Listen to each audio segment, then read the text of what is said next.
Hello hello students. हम लोग ने पिछले क्लास में टाइप्स ऑफ पोलिनोमियल देख लिया था, डिग्री से रिलेटेड, जो भी डिग्री का है या फिर टर्म से रिलेटेड। आज हम अभी तक जो भी पढ़े हैं हम लोग पहला दूसरा वीडियो में, उससे रिलेटेड कुछ मोस्ट इम्पोर्टेंट जो हर जगह यूज होगा या जो एक्सेप्शनल है। ठीक है, मैं इससे पहले इसलिए नहीं बताया क्योंकि जब तक बेसिक क्लियर नहीं होगा वो कंफ्यूजन होगा। ठीक है, तो चलिए देखते हैं। हम लोग पहले टर्म देख लेते हैं। टर्म के बारे में तो आप लोग पहले ही जान चुके हैं, फिर भी हम यहाँ पर टर्म से रिलेटेड कुछ बात करना चाह रहे हैं। क्या है, फिर से एक बार बता दें। Term normally separated by plus sign, यही ना जानते थे, सेपरेटेड बाय प्लस साइन। किसमें? Separated by plus sign of polynomial. Polynomial separated by plus sign होगा, जैसे 5x प्लस 2, इसमें कितना टर्म है? 5x और 2। अगर हम बस बोल दें x, तो यहाँ पर समझिएगा इसमें क्या कहना चाह रहे हैं। ये एक टर्म है और ये दूसरा टर्म है। अगर मैं इसी को ये लिख दूं तो यहाँ पर x एक टर्म है और ये 2 दूसरा टर्म है। टर्म ऐसा नहीं है कि प्लस के बगल में एक ही चीज होगा। अगर यहाँ पर 2 रहता, जैसे यहाँ पर 2 है, तो ये दोनों कंबाइन होके आएगा टर्म। ओके, ये टर्म हर जगह मैं कहीं भी यूज करूंगा, टर्म बार बार यूज करूंगा, जिसको आपको अच्छा से समझना जरूरी है। कैसे क्या है वो आगे हम फिर अभी ये देख लेते हैं। अब इसके बाद हम लोग देखे थे डिग्री। डिग्री देखे थे ना। नॉर्मली डिग्री बात होता है टर्म का। जिस तरह 5x का डिग्री क्या है? डिग्री बात होता है टर्म का। टर्म में भी किसका? सिर्फ वेरिएबल का।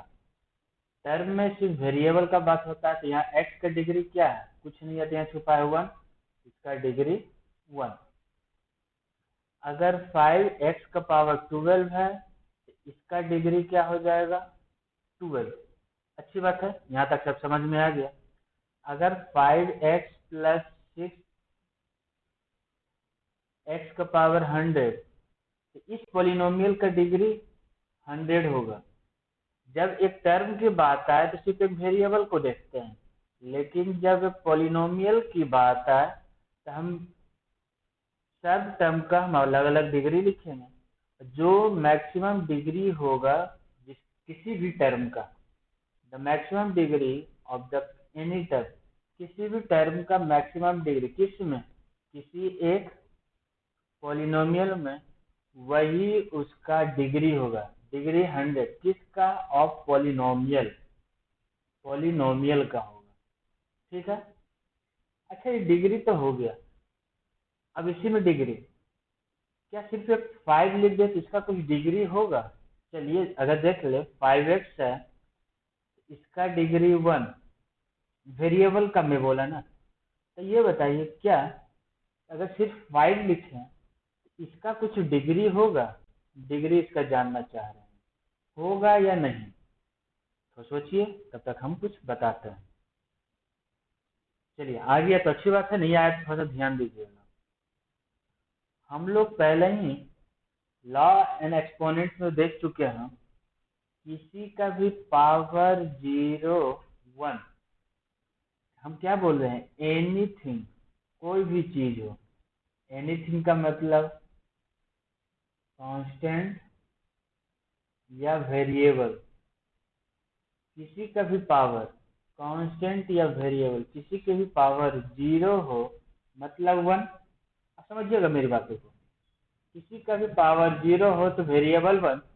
तो अगर 1 है तो कहीं ना कहीं हमें जरूरत है कांस्टेंट का पावर 0 तो लिख सकते हैं, या वेरिएबल का पावर 0 लिख सकते हैं। हाँ, यानी अगर 1 के जगह पर हमें वेरिएबल का पावर 0 लिखना है तो वेरिएबल का पावर 0 लिख देंगे। या हमें चाहिए 1 का जगह पर कांस्टेंट का पावर 0, तो हम लोग वो भी लिख सकते हैं। ठीक, तब यहाँ पर देखिएगा, हम पूछे 5 का कोई डिग्री है तो 5 × 1 ये तो लिख सकते हैं, ये तो कोई बात नहीं है। क्यों? क्योंकि 1 को हम क्या बोलते हैं, मल्टीप्लिकेटिव आइडेंटिटी। मतलब कोई भी नंबर में 1 मल्टीप्लाई होगा तो उसका वैल्यू चेंज नहीं होगा। अब यहाँ पर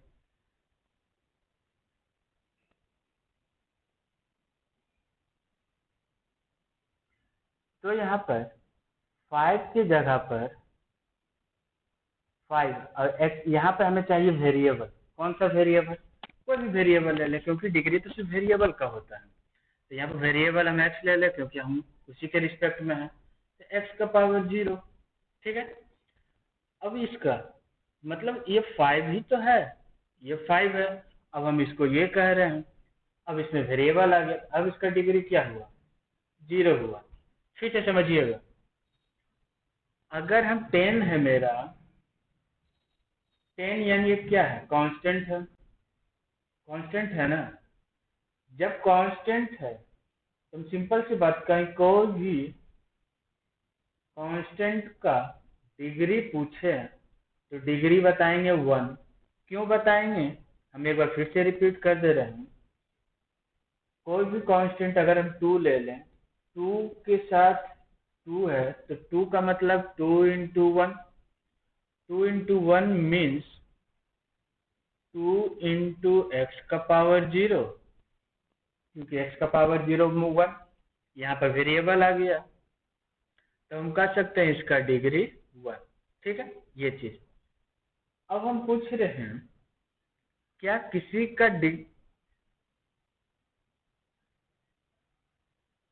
अब हम पूछ रहे हैं, जैसे अभी हम कहें कांस्टेंट, तो क्या 0 कोई कांस्टेंट है कि नहीं है? 0 कांस्टेंट है, तो हम ये पूछ रहे, तो 0 कांस्टेंट है तो इसका डिग्री क्या होगा? समझिएगा, 0 कांस्टेंट है, ठीक है, ये क्या है, कांस्टेंट है।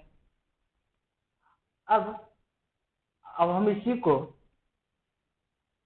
जैसे सिर्फ लिख दे 0, सिर्फ 0 को हम बोलेंगे यहाँ पर 0 पॉलिनोमियल। क्या बोलेंगे? 0 पॉलिनोमियल। अब इससे पहले बताए थे सिर्फ अगर 5 है, यही ना बताए थे 5, तो हम 5 को यहाँ क्या लिख बोलेंगे, कांस्टेंट पॉलिनोमियल। क्यों कांस्टेंट पॉलिनोमियल? क्योंकि इस पॉलिनोमियल में सिर्फ कांस्टेंट है, इसीलिए। उसी तरह यहाँ पर सिर्फ 0 है तो हम बोलेंगे 0 पॉलिनोमियल। जब भी क्वेश्चन आए, find the degree of 0 polynomial, 0 polynomial का डिग्री क्या होगा? तो 0 पॉलिनोमियल का डिग्री हम लोग हमेशा बोलेंगे नॉट डिफाइंड। ठीक है, क्यों नॉट डिफाइंड, ये भी जानना चाहते हैं तो थोड़ा सा ध्यान दीजिएगा मेरी बातों को। कैसे? क्योंकि 0 है, इंटू एक्स का पावर 1 लें तो भी आ जाएगा 0 × x, इसका डिग्री 1, पर इस टोटल रिजल्ट तो 0 ही है। अब 0 को 0 × 1, और ये तो कांस्टेंट है, इसका डिग्री 0। अगला 0 यानी x, 0 × x का पावर 2, तब इसमें डिग्री 2। देखिए, हर बार यहाँ से यहाँ तक कोई भी डिग्री क्या हो रहा है, बार बार चेंज हो रहा है डिग्री। जब कोई चीज बार बार चेंज हो तो हम उसको बोलते हैं डिग्री ऑलवेज चेंज। जब डिग्री हर बार चेंज हो तो हम उसको बोलते हैं नॉट डिफाइंड। क्या बोलते हैं? Not defined. इस बात पे ध्यान देना है। ठीक है, चलिए यहाँ तक तो सारा चीज क्लियर हो गया। अब हम कुछ एनसीईआरटी का exercise NCERT exercise 2.1 exercise 2.1 NCERT का कुछ क्वेश्चन देख लेते हैं, देख लीजिए कैसे है। चलिए क्वेश्चन देखते हैं एक्सरसाइज 2.1 यहाँ पर जो आप लोग को दिख रहा है। ठीक है, पहला क्वेश्चन कह रहा है which of the following expression, इसमें से कौन सा एक्सप्रेशन क्या है, पॉलिनोमियल है, कौन सा वन वेरिएबल का और कौन नहीं है। मतलब क्वेश्चन में सिंपल सी बात इतना ही कह रहा है पॉलिनोमियल कौन है। पॉलिनोमियल जब भी बात होता है सिर्फ एक वेरिएबल वाला। तो देखिए अभी पॉलिनोमियल होने के लिए क्या क्या चीज बताया था, 3 रूल। स्टैंडर्ड फॉर्म होना चाहिए, स्टैंडर्ड फॉर्म का मतलब सिंपल फॉर्म, यही बोले थे ना पहला। दूसरा वन वेरिएबल, ठीक है। तीसरा पावर ऑफ वेरिएबल, क्या बोले थे, वेरिएबल न्यूमरेटर में होना चाहिए, ठीक है। चौथा वेरिएबल का पावर पॉजिटिव होना चाहिए, यही 4 चीज बोले थे। चलिए देखते हैं। सिंपल फॉर्म का मतलब इससे ज्यादा ही सिंपल फॉर्म नहीं होगा, छोटा फॉर्म चलेगा, पहला रूल सही है। एक वेरिएबल है सब में एक्स है, चलेगा, पहला देख रहे हैं। इसके बाद हम देखेंगे न्यूमरेटर में सब है, सारा वेरिएबल न्यूमरेटर में है। वेरिएबल का पावर प्लस है, हाँ है, यानी पहला पॉलिनोमियल है। दूसरा है, ये भी है। देखिए दूसरा वाला में ये रूट में क्या है, रूट में कांस्टेंट है। हम यहाँ पर कहीं भी किसी में भी कांस्टेंट का कोई चर्चा किए हैं कि कांस्टेंट कैसा होना चाहिए, प्लस माइनस न्यूमरेटर डिनोमिनेटर, किसी भी तरह से कुछ भी नहीं किए हैं। जब नहीं किए हैं तो फिर हम यहाँ पर क्यों परेशान होंगे कि रूट यहाँ पर 2 रूट में है नहीं है, हमें यहाँ परेशान नहीं होना। ठीक है, हमें बस वेरिएबल से रिलेटेड जो भी काम है वो देखना है। अब अगला देखते हैं 3 में। ये देखिए √4 है, √t लिखा हुआ है ना। चलिए तो यहाँ पे देखिए ये जो √t है इसको अगर हम सिंपल फॉर्म में लिखें तो t का पावर क्या हो जाएगा 1/2। और यहाँ पे क्या कह रहा है, वेरिएबल का पावर पॉजिटिव इंटीजर होना चाहिए, होना तो चाहिए पॉजिटिव लेकिन इंटीजर में। क्या ये वेरिएबल का ये पावर इंटीजर है, नहीं है। जब ये नहीं है तो हम सीधे इसको बोलेंगे नहीं। ठीक है, चलिए इसको अच्छे से एक बार देख लेते हैं कैसे क्या है, फिर उसके बाद हम अगला देखते हैं। ध्यान दीजिएगा 3√4 प्लस t√2, ये √2 वेरी कांस्टेंट है, रूट में हमको कोई मतलब नहीं है। कांस्टेंट किसी भी तरह फॉर्म में हो, plus minus root unroot rational irrational नहीं मतलब है, हमें बस वेरिएबल नहीं होना चाहिए। तो यहाँ पर देखेंगे 3 t का पावर 1/2 प्लस t√2, ये t है। तो देखिएगा इसमें हमें इससे कोई दिक्कत नहीं है। अगर सिर्फ ये रहता तो ये पॉलिनोमियल कह देते, पर ये पॉलिनोमियल नहीं है। क्यों नहीं है, क्योंकि यहाँ पर वेरिएबल का जो ये पावर है, वेरिएबल का क्या है, ये जो पावर 1/2 है ये इंटीजर नहीं है। जब इंटीजर नहीं है तो मेरा काम यहीं पर खत्म हो गया, इसलिए हम सीधे बोलेंगे क्या कि थर्ड नंबर नहीं है। ठीक है, चलिए अगला देखते हैं। पहला है, दूसरा है, तीसरा नहीं। चौथा y प्लस क्या लिखा हुआ y प्लस 2/y, इसको अगर हम और सॉल्व करें तो y प्लस 2 y का पावर -1 लिख सकते हैं। लॉ ऑफ एक्सपोनेंट में पढ़ाए थे, x का पावर -1 इक्वल टू 1/x, यानी अगर LHS से RHS जा सकते हैं तो RHS से LHS भी जा सकते हैं। क्यों, क्योंकि ये इक्वल टू का बात कह रहा है, यानी 1/x लिखा हुआ है तो हम x का पावर -1 लिख सकते हैं। उसी तरह मैं ये लिख दिया। जब ये लिख दिया तो हमारा चौथा कंडीशन के अनुसार वेरिएबल का पावर पॉजिटिव नहीं है। अब जब नहीं है तो हमारा यहाँ पर काम खत्म होगा, तो ये नहीं होगा, सिंपल सी बात है। ठीक है, कोई कंफ्यूजन नहीं, उम्मीद है नहीं होगा कंफ्यूजन, क्योंकि मैं बेसिक से पूरा बता दे रहा हूँ हर चीज रिलेट करके। ये भी नहीं है। पांचवा नहीं है, ये तो दूसरा रूल फॉलो नहीं कर रहा है। ये वाला सिंपल फॉर्म में तो है, पर पूरे पॉलिनोमियल में यहाँ पर x है, यहाँ पर y है, यहाँ पर t है, अलग अलग वेरिएबल। जब अलग अलग वेरिएबल है तो वो पॉलिनोमियल नहीं होगा। ये क्या है, पॉलिनोमियल नहीं है, जब पॉलिनोमियल नहीं है। लेकिन हाँ, अगर इसको बोला जाए अलजेब्रिक एक्सप्रेशन है तो हाँ ये अलजेब्रिक एक्सप्रेशन है, पर पॉलिनोमियल नहीं है। देखिए यहाँ पर शायद आपको अगर छोटा दिख रहा है तो क्वेश्चन समझिएगा, क्योंकि आपके पास बुक है तो आप वहां से सारा चीज देखिएगा। अब अगला देखते हैं, यहाँ पर कोफिशिएंट लिखना है एक्स स्क्वायर का। इसमें एक्स स्क्वायर है, हाँ एक्स स्क्वायर का कोफिशिएंट है। चलिए इसको थोड़ा सा बड़ा कर ले, उम्मीद है अब दिख रहा होगा, तो थोड़ा सा बड़ा कर देते हैं। चलिए ठीक है, अब यहाँ देख लेते हैं।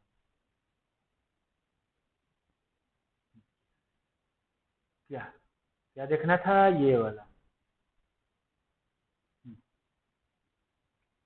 एक्स स्क्वायर का कोफिशिएंट निकालना है। तो यहाँ एक्स स्क्वायर तो है, पर यहाँ पर ये जो एक्स स्क्वायर लिखा हुआ है, एक्स स्क्वायर जो लेता है, इसमें कुछ कांस्टेंट है। जब कोई कांस्टेंट नहीं रहता ना तो वहां वन छुपा होता है, तो इसका कोफिशिएंट क्या हो जाएगा, वन हो जाएगा। ठीक है, समझिएगा। अगला दूसरा में, इसमें एक्स स्क्वायर का कोफिशिएंट क्या है, तो यहाँ पर माइनस एक्स स्क्वायर है, फिर कुछ नहीं छुपा है, इसका कोफिशिएंट बोलेंगे -1। इसमें एक्स स्क्वायर है, पर ये एक्स स्क्वायर प्लस है, ये प्लस है, तो इसलिए हम इसका कोफिशिएंट बोले +1 यानी सिंपल 1। पर इसमें -1 बोल रहे हैं, क्यों, क्योंकि हमेशा टर्म हम सेपरेट करते हैं प्लस से। माइनस एक्स स्क्वायर है, इसको हम लिख सकते हैं इस तरह के टर्म में। हम इसलिए अभी जब ये वीडियो जब बना रहे हैं तो स्टार्टिंग में ही आप लोग को इस वीडियो के लेक्चर में बता दिए क्या कि हमारा टर्म वर्ड बहुत इंपॉर्टेंट है। प्रॉब्लम है, फिर से दोबारा जाके देखिए, क्योंकि बिना टर्म का बहुत दिक्कत होगा। इसमें 1 होगा, इसमें -1 होगा, इसमें क्या होगा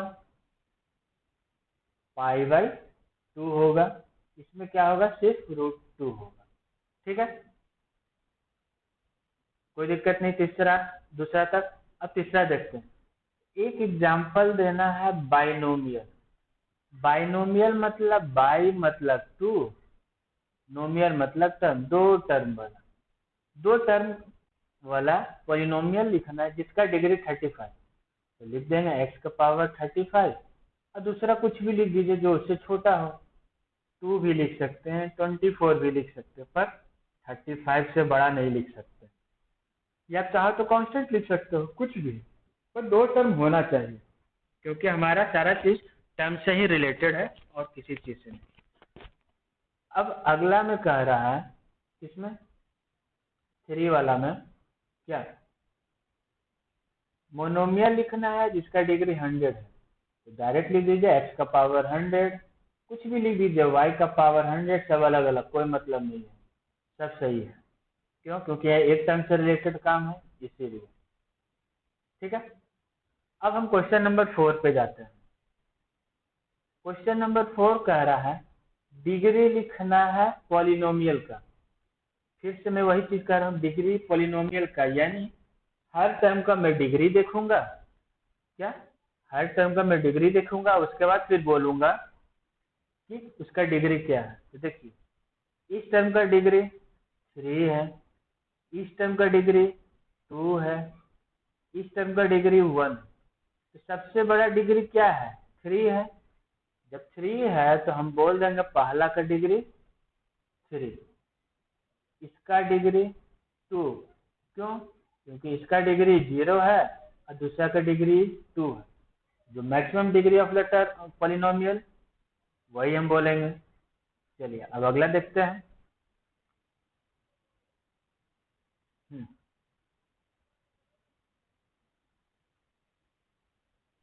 इसका डिग्री 2 है, 2 नहीं 1 है, पहला का 1 है, और इसका कांस्टेंट का डिग्री क्या होता है? कांस्टेंट का डिग्री 0 होता है, इसका पूरा डिग्री क्या हो जाएगा? 1 हो जाएगा।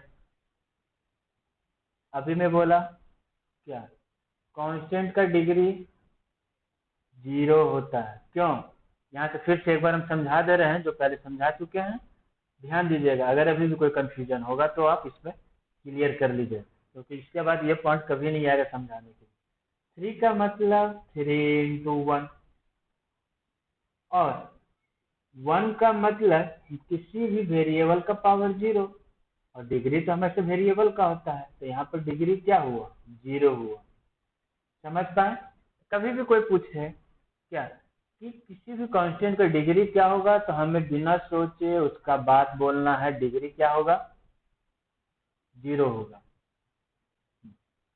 अब नेक्स्ट क्वेश्चन पर जाते हैं। नेक्स्ट क्वेश्चन क्या है? 0 ऑफ द पॉलिनोमियल। हमें पॉलिनोमियल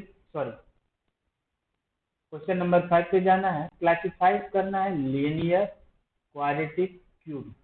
पहले लीनियर, यानी ये जो पॉलिनोमियल डिवाइड करने का रहा है हमें डिग्री के बेसिस पर, जिसका 1 degree linear, degree 2 quadratic, degree 3 cubic, यही ना होता है।